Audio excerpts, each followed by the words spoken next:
Let's go ahead and get started. Thank you guys for joining us. I know it's a small crowd. Didn't think about that when I scheduled a coloring night for May.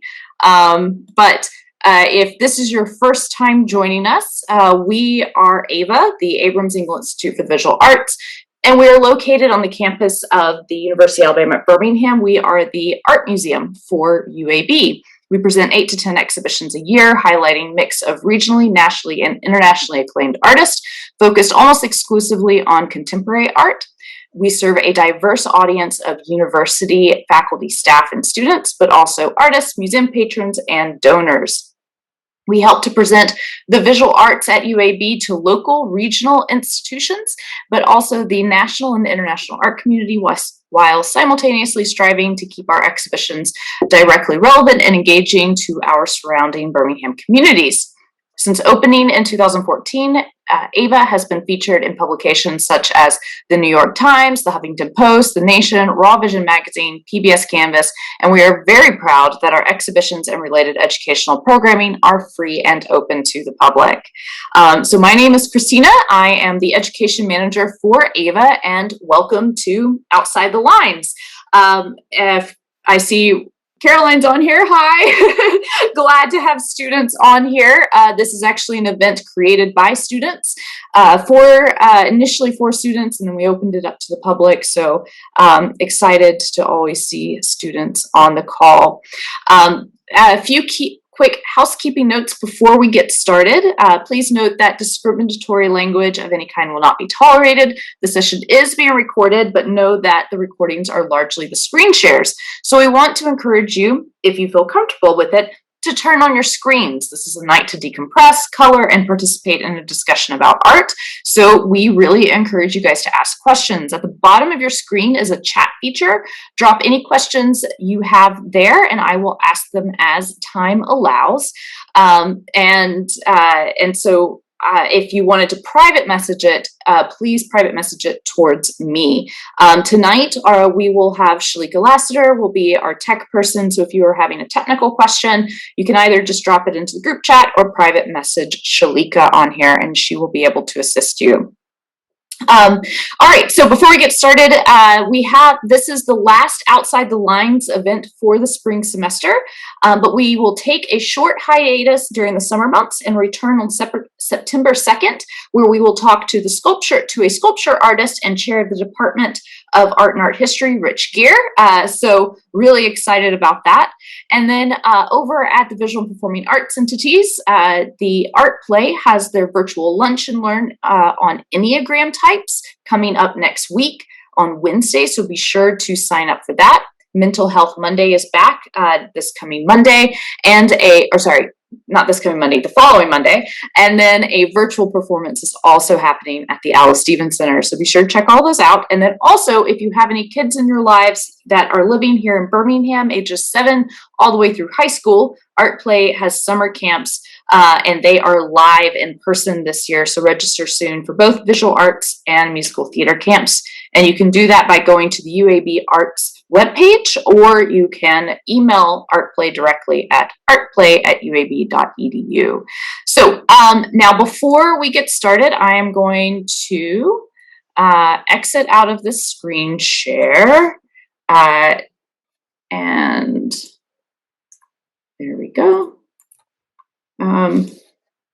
My PowerPoint's stuck. It's just going to keep going on my other screen. That's okay. Oh, there we go. Okay. I'm going to, if you would like to share what you plan on working on tonight, you can turn on your screen. I cheated and got started already because I never get a chance to actually color during these things. But at the end of the night, if you worked on something, would love to see it and see how that went. Doesn't have to be the coloring sheets, but do know that those are available to you, even if you don't get to do it during the session. So tonight's featured artist is Melissa Yes. So I'm really excited to have you on. I'm going to introduce you first. So earning first a Bachelor's of Science in Biology from UAB, Tonight's artist returned to school again here at UAB to earn a BFA in art studio and then went on to earn an MFA from The Ohio State University.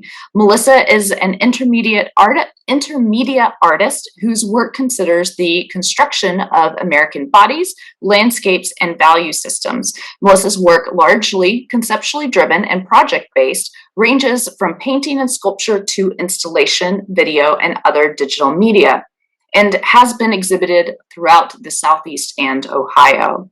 Her most recent exhibition in 2020, 45 Portraits, explored the flattened and distorted history of our nation through the imagery of the last 45 presidents, and is just one of the many bodies of work we will discuss tonight.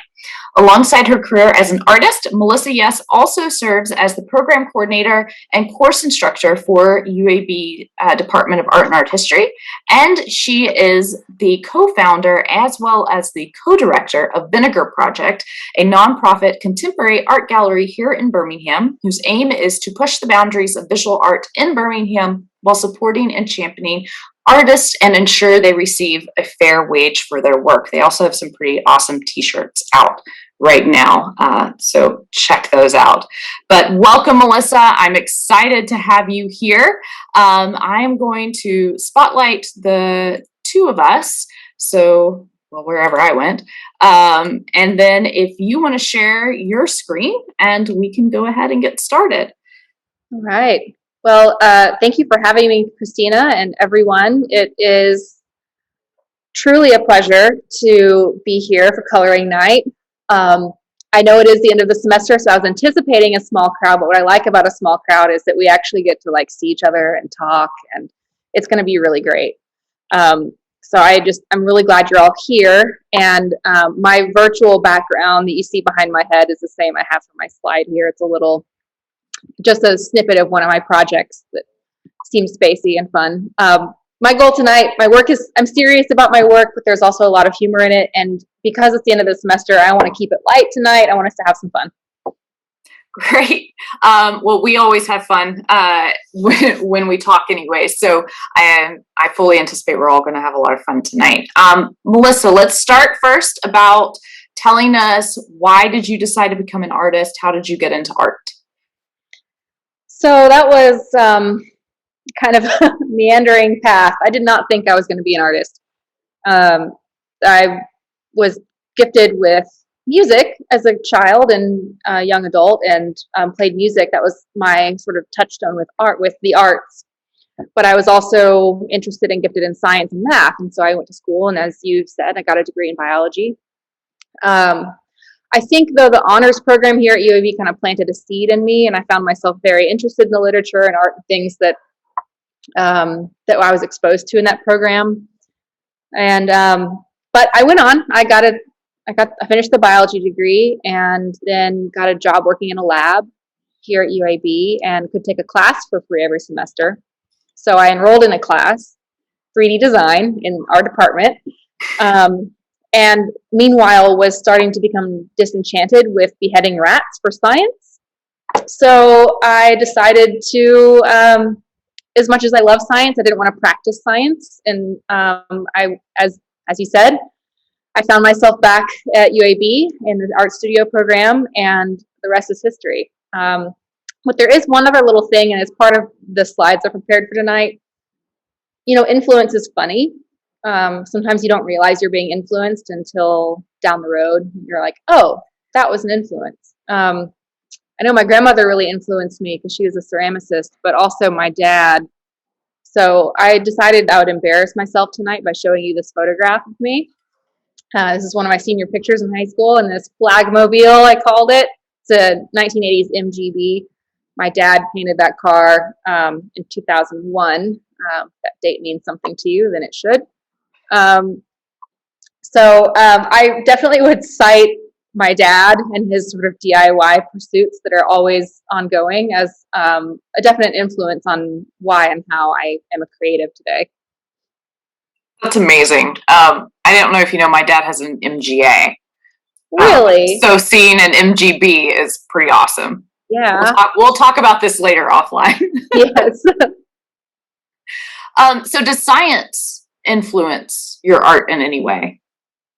It definitely does. For a long time, I was really stuck on making art that was produced by some sort of rigorous process. Like there is a step that I had to go through, and I still make work that way. In fact, the 45 portraits project that we talked about a minute ago, and we'll talk about again, definitely had like, this is how it's going to happen. These are the steps you take, and then you implement that. And that very much comes from like practicing science in the laboratory. You have to do the same. You have to do it the same way every time in order to get reliable results and to notice the differences and etc. But also, sort of conceptually, there are things in science, meta things that they're kind of overstated, and then like I try not to say it too much because like half the artists in the world say it, but like the Heisenberg uncertainty principle, you can only know where one thing is or in what direction it's going. You can never know both at the same time. And there's something about the pursuit of knowledge that is never complete and impossible that I find parallels science and art. Yeah, so it's basically science theory and all of that influencing. So this would be a good time then to talk about how your work has evolved. Because where did it start and then where is it today? You work in a lot of different mediums. I do, yeah. And I probably always will. It's kind of, right now it's in a place that's very similar to where it began.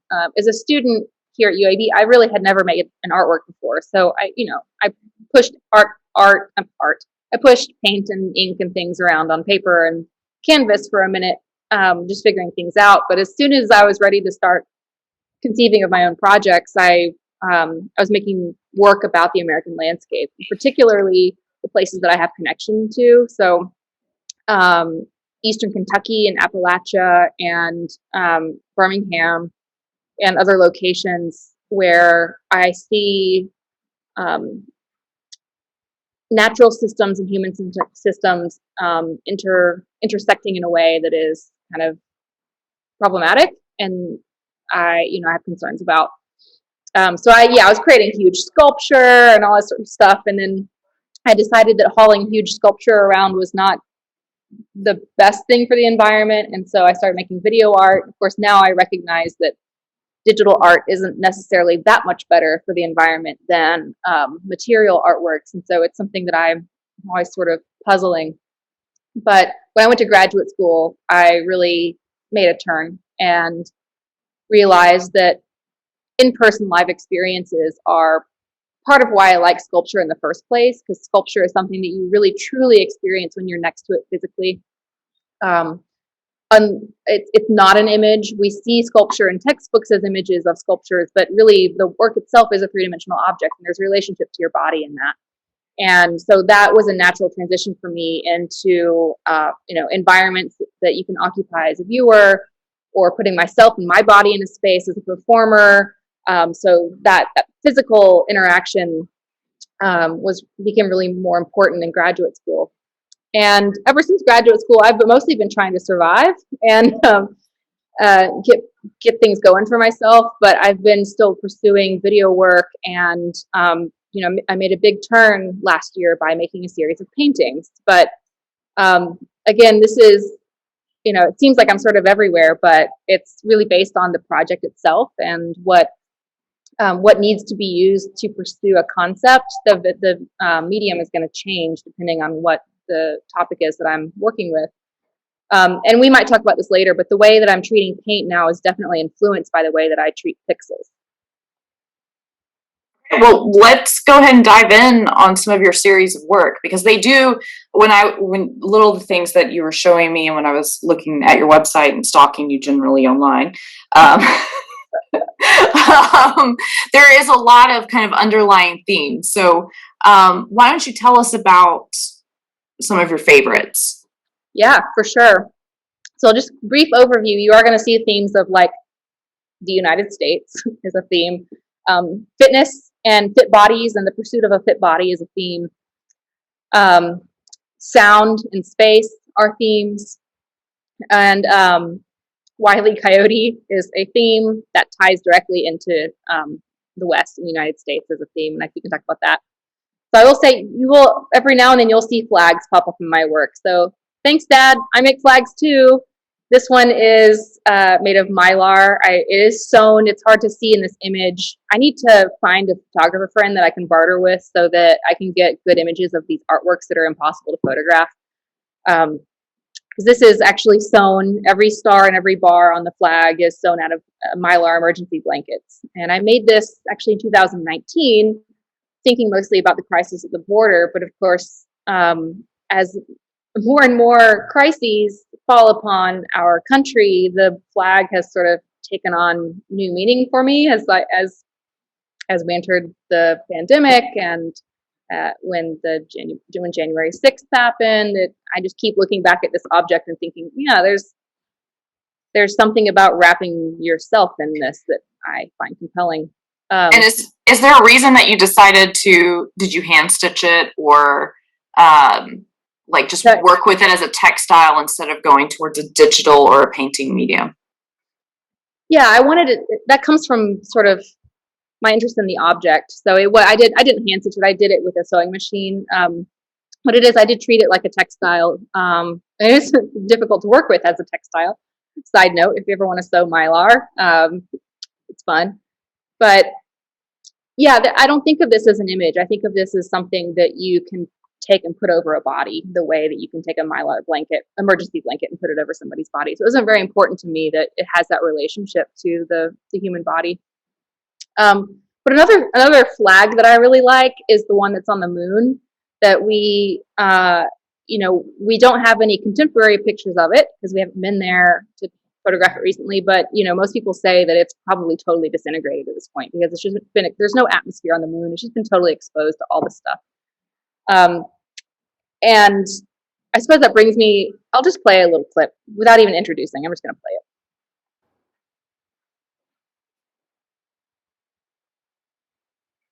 Is there supposed to be audio?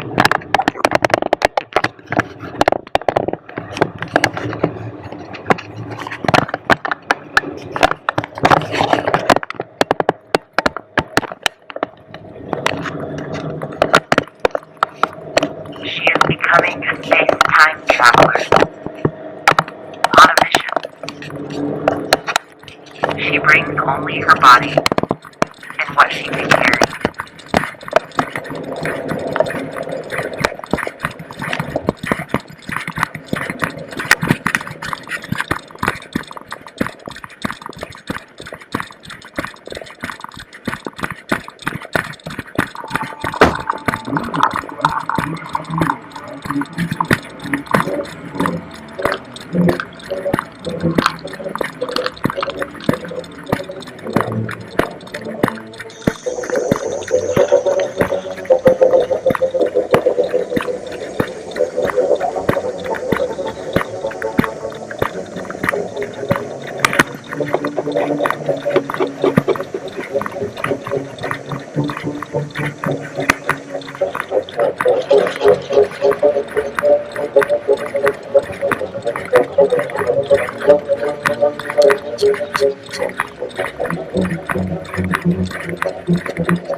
Mission equipment is dependent on the expected conditions of the mission. The first mission, me, spacecraft, expansion module, radiation shields, boots, flight suit, spacesuit, helmet and radiation visor, ground rover, communications equipment, mission pack with life support systems, and signaling equipment.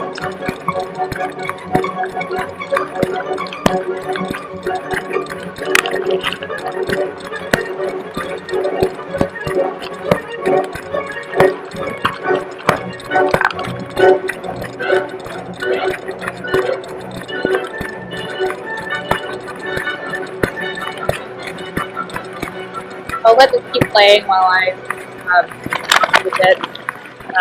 The crew you are seeing, Mimi dressed like a DIY astronaut riding a horse in the desert.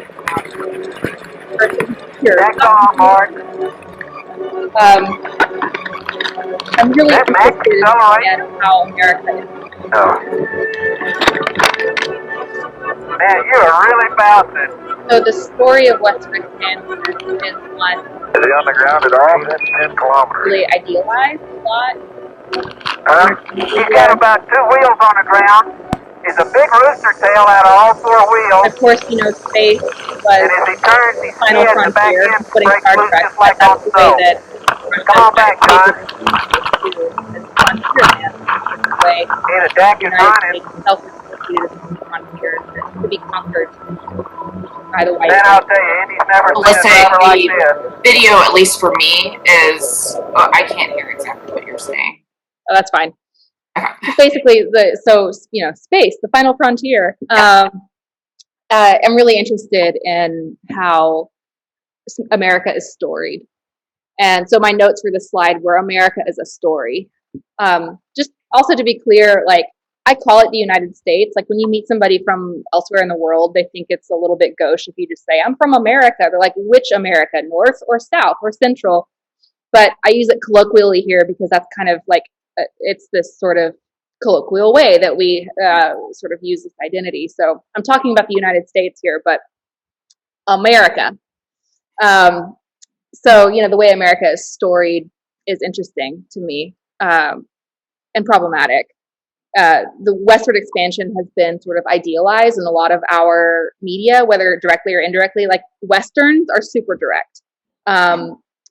Star Wars and Star Trek are Westerns disguised as space shows. But they still tell the same story. Like, if you ever watch an episode of Star Trek, just watch the original series. Watch one episode. They're all the same. Captain Kirk, this great white lonesome hero, goes and like saves some poor person from being in this land and conquers the land, and it's very similar to sort of the way that the origination of this country is told. So we see these stories again and again, and I'm like, so what does it mean to retell this story, but to do it in a different way? And so you saw kind of a comical part of the space program, but this is towards the end. That pack that you saw me carrying is this ridiculous wearable sculpture that unfolds into this sort of satellite-looking object. And really, I could spend like the whole night. I could spend a whole 2-hour lecture just talking with you about the space program, this piece of mine called the space program. But one of the important aspects is that I use this communications satellite as a sort of stand-in for a role that artists can play in culture. So there's a lot of voice in the piece, and at one point a voice says she picks up signals and sends them, and I think there's something to that. So you know, as an artist, what does it mean to pick up a signal from our culture and send it back out to show the culture to itself? But so the video you saw was just a compilation that was made for a screen, but the real thing was a multi-channel projection. So I had 6 different projectors in one room, overlapping projections onto each other. So it's a much more immersive experience in real time.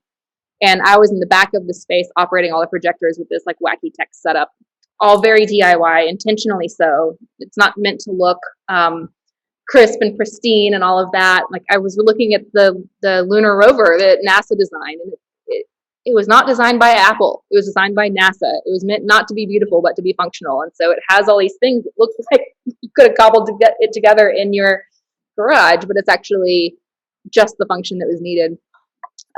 That part where I said I could talk about the space program all day long, I could. So I'm going to stop talking about that one.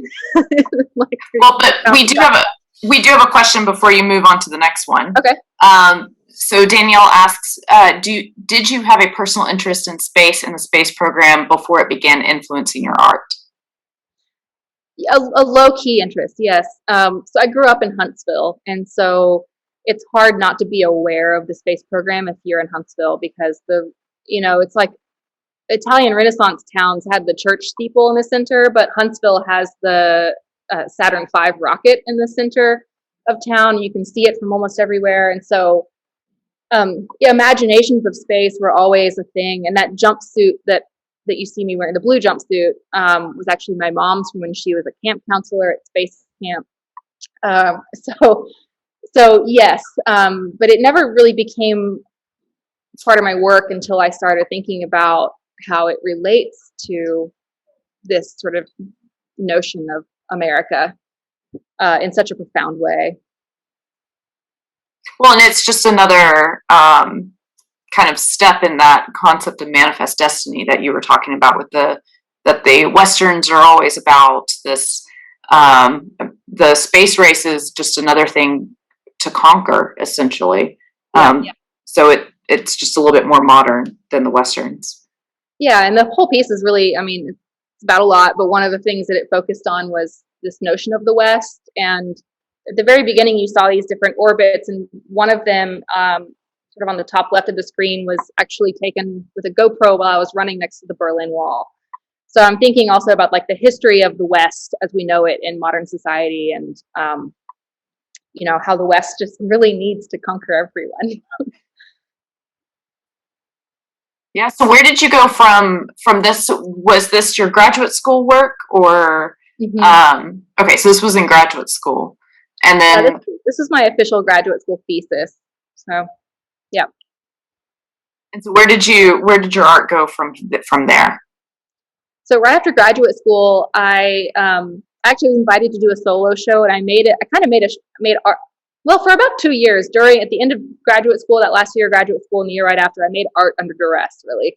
I like barely had time and energy for it, and there was a lot happening with my personal life. But the next show that I made, I'll skip down here, was all about Wile E. Coyote.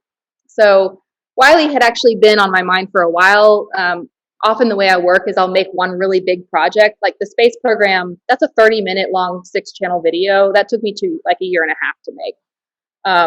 So often I'll be like tinkering on other little things. And I had made this one little video, not this one, but a different video of Wile E. Coyote. And I was like, oh my gosh, there's something to this. So I really see myself in Wile E. Coyote. So I made a whole show about him. And there's a couple reasons why I think Wiley is really interesting and why I really relate to this fictional character. If anyone here is not aware,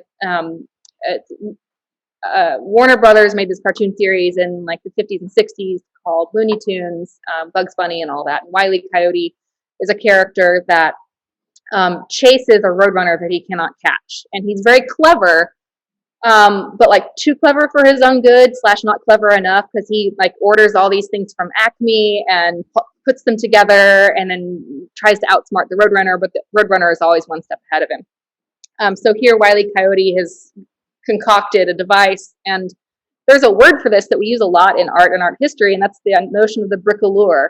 We see this a lot in sculpture. Bricolage is this like combining of these different things that have a new meaning or a new purpose once you stick them together. And during the space program, I really was literally like buying stuff off of Amazon and using it for the purpose it was not intended for and cobbling it together. And so I saw something there. But there's also a bigger thing with Wiley, which is this fanatical pursuit of the unattainable. And it's kind of pathetic with Wiley. You know, he's always falling off the cliff and being smashed and humiliated, and he never catches the Roadrunner. And there's something pathetic about it too, I think, with me and with human beings. But there's like, I say that patheticness sort of like lovingly, like it's kind of great that we're such failures, that we have these big dreams that are bigger than we are. And like, I think as an artist, as anybody who makes art can probably relate, like you make something and it's just not there, and you make another thing and it's just not where you want it to be, and you keep making, you keep pursuing. There's some beauty in still like trying to concoct a new device to catch that Roadrunner, whatever that Roadrunner is, whether it's, you know, the perfect art career, perfect body, I'll get into that in a minute, or enlightenment, right? These are all sort of like unattainable things where they're on the horizon. They always recede past you, no matter how many clever devices you use to try and catch it. So there's something there. So I made a whole show about Wile E. Coyote. I'll play another video for you. I will just play the beginning, and then I'll play a snippet from the end. There's a figure in American Indian myths that represents this power of the dynamic of the total psyche to overthrow programs. And it's called a trickster. These are smart, clever animals.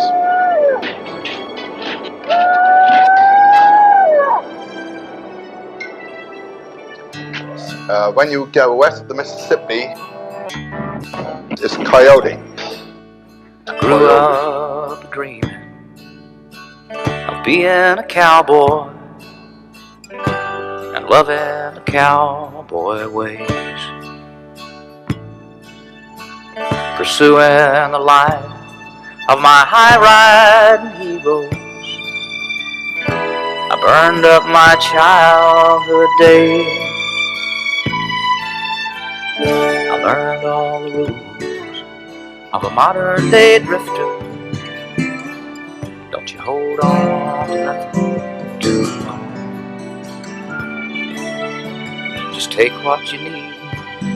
I was thinking about you and me. I was thinking about you and me.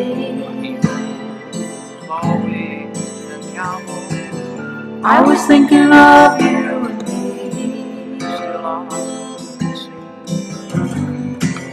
I was thinking about you and me.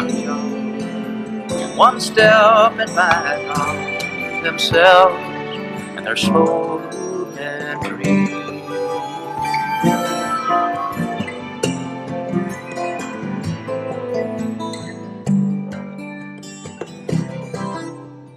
Looking at you just the other night, dancing in the evening light. I was thinking. Okay, I'll leave it there.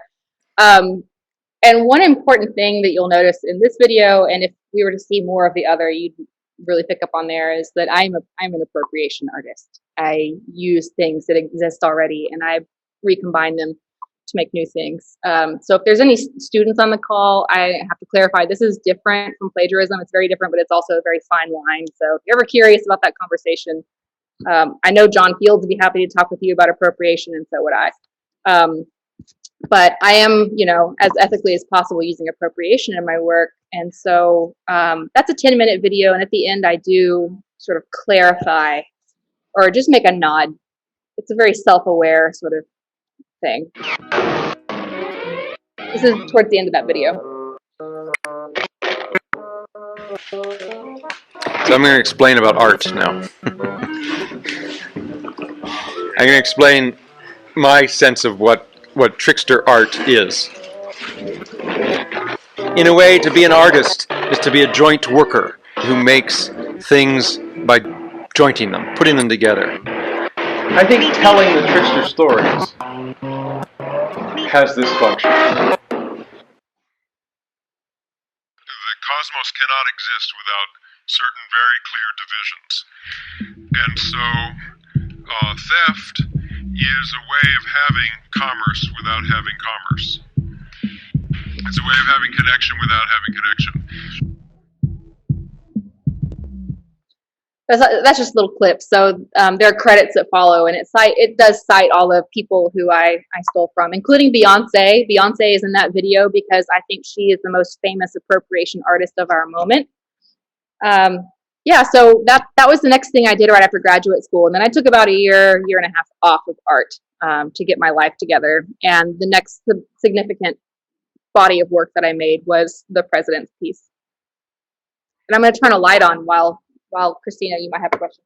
Yeah, so okay, I think we should start with talking about the president's piece, and then I would love to know how you went from doing all of these kind of mixed media digital things to why you decided to go to just paint. So let's talk about the president's pieces then. Yeah, so this exhibition, it was up actually during election cycle last year at the Gadsden Museum of Art. So I painted the portrait of every president of the United States up to that point. So that was 45 presidents. And I did so using a technique I experimented with a little bit in graduate school, but never really showed. And I painted each portrait on plexiglass with oil paint. And then while it was still wet, which if you work with oils, you know that it stays wet for a nice long time, which is handy. While it was still wet, I put another piece of plexiglass on top of it and kind of preserved it as I had done in the science lab. When you look at things under a microscope, you have to put a slide on top of it so it can be observable. If it's three-dimensional, you can't look at it closely. So there's something to that. If it's three-dimensional, you can't look at it closely. And so, so I put this slide on it, and it really, what happens there, as you see here, is it distorts the portrait. The medium itself does some things because the medium is three-dimensional. Despite it being a painting, it's made of a substance, that's paint. And so this is like the most sculptory way to think about painting, but not the most. It's a very sculptory way to think about painting, is like to acknowledge that the paint is a three-dimensional medium that is sitting on top of a flat surface. And so I pressed it down in those areas where the paint was a little thicker, it spread around. And you can see, especially over here, if there was a little bit more linseed oil in one area, it would really thin out a lot. And it made these really interesting patterns. But for me, it's really, it's about the act of looking as an act of destruction. And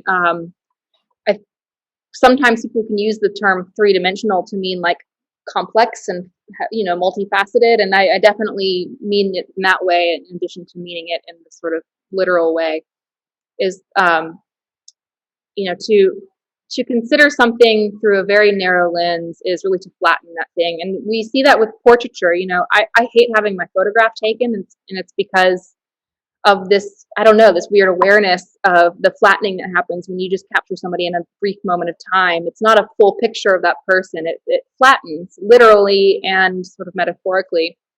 And I think about history being written and how, you know, my point of contact with, this is Dwight Eisenhower, with Dwight Eisenhower and any other president of the United States, is really, it's not the full three-dimensional picture of that presidency or that person or this country at that moment in time, because it's been smushed down into this little tiny perceivable portrait, whether that portrait is a literal portrait painted or photographed, or if it is, you know, the 3 pages that presidency was allotted in my 7th grade, you know, history book, or, you know, whatever. So I really interested in this phenomenon in portraiture, in photography, in art making, taking something fully complex and trying to capture it down. You know, it's probably a personal struggle too, because I make all this sculpture and stuff, and it's really hard to photograph. It's not the same. But it was also a kind of experiment. I'll back up and say that each of these, there's usually some sort of digital process in what am I making these days. So I actually found the official painted portraits of all of the presidents except for Donald Trump, because he didn't yet have an official painted portrait. So I took his first official photo portrait for his. I sized them all to be exactly the size of an average human head, and I printed those out so I would have the exact dimensions of like where their ears were and where, you know, and that gave me a start that they all were life size, relatively speaking. Andrew Jackson's got a really long face. But and so I actually painted them like to the color. They often look really weird. Like some of them look really orange because they're painted in this sort of like Renaissance-y darkness that in context they don't look orange, but when you pull it out of that context, put it on this white background, they look really orange and brown. It's really strange. But I was matching the colors exactly. Like this gesture I'm doing is me looking at my palette knife, right? Matching the colors, matching everything. So copying again, appropriating this history. But I put all of them up for auction at a really low price, actually. Starting bids were $100 on these, and I wanted to see, I wanted to let the community vote on the presidents once more during this election season. So why paint and not pixels? Well, we can get back to this project. I want to answer your question, Christina. This is, if you're a wordy person, you can read this, but I'll just summarize by saying, this artist and writer and thinker, Hito Steyerl, is pretty well known in the art community for this essay called "In Defense of the Poor Image," and how the copying and reproduction and redistribution of, in her case, digital images it takes the image into a new realm. in fact, the fact that it has been destroyed due to the copying makes it an entirely new thing, entirely new method of exchange. It's even more so than like what Walter Benjamin talked about in or the art of mechanical reproduction once printmaking was invented, because they just spread and there's no control, there's no tracing. The images just go everywhere via the internet, and they get degraded as they get replicated. So it's similar to like biological replication. You know, things change as they're replicated. When cell division happens, sometimes our DNA makes a little mistake in the copy, and that's how evolution happens. And so you'll see I do really embrace glitch by the copying and reproduction and all of that. And so I take a similar approach with this, which is it's the medium itself. I'm letting, like, when you look at a glitchy, a pixelated image, what you're seeing the medium itself. Like the illusion of the medium is being stripped away from what you're looking at. Like if you look at a really high definition photograph, it's convincing. It's like a window into a different world. But if you look at a pixelated version of that photograph, you're reminded more easily of what that thing actually is. And the same thing is true of these paintings. It's like this is not an illusion. They're very illusory when I first make them, but then I press them and you can see it is paint on a thin surface. So there's something about that. And since we're working with portraiture and the history of painting, of course, you know, I had to do it with paint and not digitally. That was a long answer to your questions, Christina. But it was good, and it reminded me of some of the things that Titus Kaffar does to get you to shift your focus. He will paint out, like he'll do a whole portrait, and then he'll distort half of the painting or cut out to get you to focus on what is there, what's not there. Mm-hmm. And I feel like this is different because we look at an image and we see and we think, because that's what our visual literacy has taught us to, of, you know, you see a portrait of someone and there's like XYZ that, like you said, was in your history textbook. And that's going to be the first thing that pops to your head, and then you move over. But when you see a distorted image, it makes you stop and think, wait, what do I remember about Dwight D. Eisenhower? And, you know, what are those XYZ things? But is there something else? So distorting almost actually like makes you slow down and think. So I'm curious, what were I know you don't have all the votes with you because they're on a hard drive elsewhere, but do you remember which ones got votes? Yep. So Obama sold for the most, and there was a pretty significant gap after that, and other ones that sold for more than just the base bid of $100 were the Roosevelts, and Garfield actually got a couple of votes. And Christina, you and I were talking about this earlier, but I'll share with the group that Garfield was like a really interesting president actually, but didn't have very, very much time in office because he was assassinated. So yeah, so a couple of people apparently were, you know, history buffs and really liked Garfield. And a few paintings sold, I think, mostly because of their looks too. So Franklin Pierce, who is arguably like one of the worst presidents we've ever had, he sold, but he's like, at least in his official portrait, he's a pretty handsome guy. And also the paintings also, they squished, as I call it, in unpredictable ways. And some of them, like Eisenhower here, squished kind of beautifully, and some of them squished horrendously. And the most horrendous one, which was William Henry Harrison, and he actually looks simian, like he looks like a monkey because of the way, like his snout looks extended because of the way he's smushed. That one actually sold. I think somebody must like the grotesque in art or something. But by and large, the ones that sold were the ones that kind of squished beautifully or were really popular presidents. Like Kennedy sold, mm-hmm. Trump sold. There's Obama and Trump for you. Yeah, it was interesting to see it pan out. And was this associated with, because I know you ended up talking about it on VINEGAR, which we're starting to run out of time. So I want to make sure that we touch on VINEGAR because I know that's a big part of, you know, what you do now as well. But was it associated in some way? With VINEGAR? Yeah. Mm-hmm. No, this was really, this was my first like really serious project kind of on my own as an artist, which was really nice for me. My first say after that Coyote work that I did right after graduate school, after I had to take a pause and take care of some life stuff. So it was actually really exciting for me to just work on this kind of on my own, that traditional like lonesome artist in her studio. You hear, hear that. How long did it take you? Oh gosh. If you include like when the idea happened and when the show happened, it was about 2 years. But that entire first year, honestly, it was in the back of my mind thinking like, I know I want to do this. I know I want to do this. I'm a little busy right now, but I also got to think. It took me like 6 months to think of how to mechanically do it, how to get the right hardware to make this work in a way that would look nice. I actually talked with you, Christina, because I went to AEIVA and I was like, that sign, it has the hardware that I need.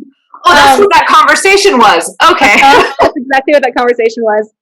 And so I had been like conceptualizing this and working on the digital images. And once I finally figured out what hardware I wanted to use, then I was able to like go for it. And then the actual painting process took me a summer to do. It's pretty amazing to do 45 of them. And I don't know if you guys saw the installation image a couple of slides back. Like they're like face size, and so to do that and is incredibly impressive to have painted it and executed it within a summer. That's pretty amazing. I mean, I was down to the wire. I can say this now. I finished Trump. I did them in order, and I finished Trump the morning that I had to pack them all up and drive them to Gadsden. That's how like down to the wire I was. So students, you're not the only ones who like work to the very last possible moment. That's okay. It was done. It was done. It was done. It worked. It sold. So we only have, only a couple of minutes left, or 9 minutes left. And so I wanted to ask you. So VINEGAR Project is something that is that you're a part of. You've helped found, and you're a co-director of. If you wouldn't mind giving us just like a brief little bit about VINEGAR, but then also I'm really curious as to how your journey as an artist influenced what VINEGAR is. Yeah, absolutely. I'm pulling up our website right now, and I'm a little embarrassed because mostly y'all just saw my Pinterest page, so that makes me basic as heck, and I don't care. I just bought a house. I'm really excited, and I've got to fill it with lighting fixtures. Sorry, everyone just saw my Pinterest. VINEGAR. So yeah, it is. VINEGAR is very personal to me. So all of you, please go visit vinegarprojects.org, and you can follow us at VINEGAR Projects on social media. So I spent all my whole life in Alabama, and 9 years of that was in Birmingham, and then I went away for 6 years for graduate school, etc. And so coming back was really exciting. Actually never planned to come back, and then I did for family reasons. And when I got back to Birmingham, I realized, I've been gone for a while. There's probably new artists here. I feel a little disconnected.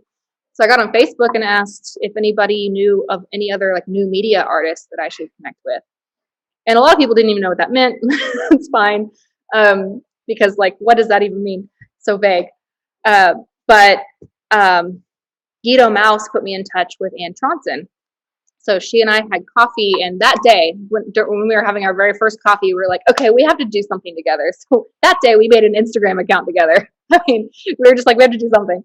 It's kind of silly, but we actually met another artist, and the three of us formed an art collective for a while, and the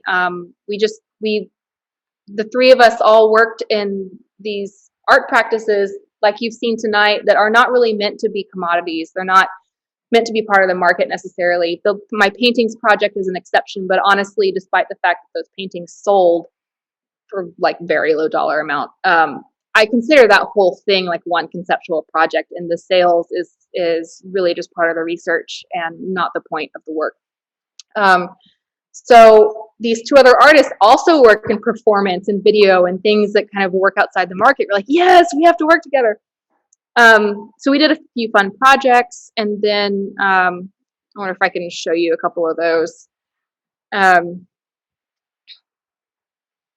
Yeah, like this thing, if y'all are at Magic City Art Connection in 2019, you probably saw this piece, a little drawing installation. But then pretty quickly there, after working together for about 6 months, Anne and I realized that this has potential to really be something much bigger than the two of us. At that point, we lost our third collaborator. And so we became a nonprofit. And we do really want to emphasize the artwork like those that we make, because we as artists know that we have a hard time finding ways to show our work in Birmingham, because there's just not a lot of venues here that have the capacity to show that kind of work. This like huge installation work or video. There's a lot of really great art spaces, but not a lot that could really offer us something. So like, okay, well, surely there's other people who could benefit from a space that really emphasizes this kind of work. So we opened VINEGAR Contemporary. It is our gallery in Forest Park. There it is. It's small and tidy, and we've had, 7 shows now. A lot of those during COVID, and we found a way to kind of do that as safely as possible. And our very first show was an exhibition by an artist named Tess Elliott, who works in virtual reality and installation. She's similar to me. She works in a lot of different media. So she created this installation of these boxes. You can see this is right before COVID. So nice big crowd. And these boxes were laser cut with some phrases that were sort of filling the space with light. And then 3 of the boxes had these virtual reality headsets dangling from them. And you could put them on. And then when you put them on, you would have this, I don't have a visual for it. You would have this other experience, a virtual reality experience where you'd enter this virtual space. And it was all a criticism of Jeff Bezos and the Amazon empire. So we've had so that, I think that really typifies the type of work that we want to support, because it challenges our audiences to like think about critical issues. It engages media that we don't see a lot of in Birmingham. And we're showing a combination of artists from elsewhere, like Tess, and also local artists who are interested in dipping their toes into this type of work. But a big thing about us is that we pay every artist that we work with. This is something that's, I think, special about us being an artist-led organization, is like, because it's an organization led by, my cat's shadow is on my face right now. Because it's an organization led by artists, we like intimately understand the struggles that artists encounter. And that whole, hey, why don't you do this for good exposure?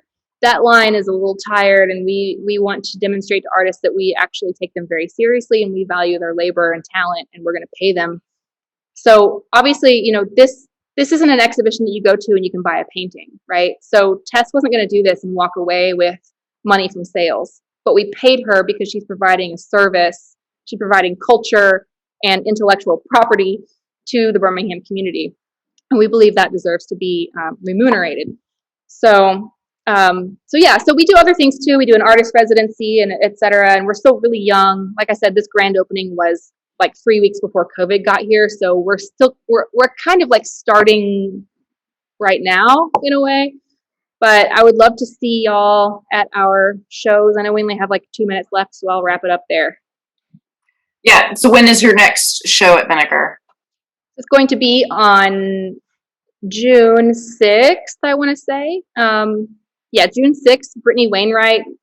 She's an artist who comes from a ceramics background, but is really interested in like the ugly, uncomfortable couch. And so she makes these sort of like ceramic hybrid objects that reference these sort of unnecessarily uncomfortable, highly decorative home objects, and she embraces it and kind of celebrates it, and it integrates a lot of feminist theory with the history of ceramics and this very playful absurdism, and it's going to be a lot of fun. So I always ask one last question, and yes, we are at time, so I'm going to make it fast. I know you were working on something during COVID because you did the President's Show. Are you working on anything right now? Yes and no. So one thing I do kind of on the side, but it's not on the side as like it's not a denigration. That's actually, it's just sort of like one of the channels of my practice is I've been making a lot of dance films in collaboration with dancers. And so I have a film in the works. I've pressed the pause button because I'm in the middle of a move, but Finn Kennedy, who Christina, you know, and whose voice everyone actually heard in the space program. They are a dance artist in Tuscaloosa and a professor at the University of Alabama. And we're working on that was my alarm. We're working on a dance film together. And I'm also conceptualizing, which I consider part of the work. And my hands are not involved yet, but my head is, 2 shows coming up. So I have a show, this all just happened. So I have a show at Vox, Gallery Vox in the fall. And then I have a show in Low Mill in Huntsville at the end of the year. And so I'm working on some ideas for those that I think are going to be pretty absurd. That's awesome. I'm so excited to be vaccinated now so that we can actually go and see it in person. So, Melissa, this has been wonderful. I can't believe we the time always sneaks up on me on these things, but thank you so much. While we are kind of concluding, if you've been working on something, feel free to hold it up. Yay! Excellent. Love it. Fantastic. So whenever you finish it, if you would like to put it on Instagram, tag us at AEIVA UAB, AEIVA UAB. And then Melissa, your Instagram handle, I sort of remember off the top of my head, is yes. Yes, Mel, Bob, yes. That's how I say it in my head. And then also Vinegar Project. So be sure to tag all of us if you decide to put it on Instagram, and also follow all of us as well. Thank you, Melissa. This has been wonderful. I've really enjoyed it, and I can't wait to actually go see some art in person. And your art in person is going to be fun. Thank you, Christina, for having me. And thank you to those who came tonight and colored with us. It's been a lot of fun, and have a great summer.